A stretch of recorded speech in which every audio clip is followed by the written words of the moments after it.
1685 সালে চট্টগ্রাম বন্দরের উদ্দেশ্যে রওনা দেওয়া ইস্ট ইন্ডিয়া কোম্পানির জাহাজের পথ ভুল করে হুগলি নদীতে পৌঁছনো এবং নদী তীরবর্তী সুতা নদীতে ঝাঁপ ফেলা দিয়ে যার শুরু।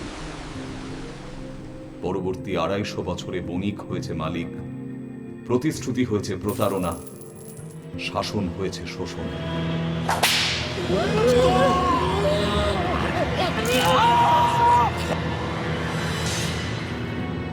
শক্ত একটা মেরুদণ্ড প্রতিদিনের আঘাতে গুঁড়িয়ে ধুলো হয়ে গেছে একটু একটু করে।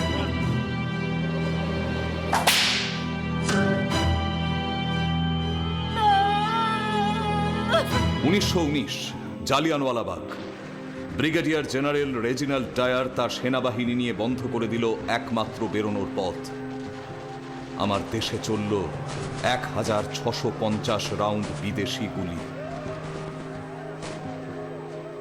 সেই লক্ষ লক্ষ হতভাগ্য চিতার ছাই থেকে জন্ম নিল একটা ফিনিক্স, অতিকথার বাজপাখি রূপে এক সশস্ত্র বিপ্লব, বাংলার বিপ্লব, যার আগুন দাউ দাউ করে পুড়িয়ে মারবে ব্রিটিশ সিংহকে।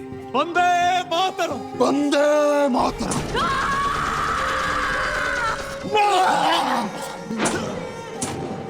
বন্দে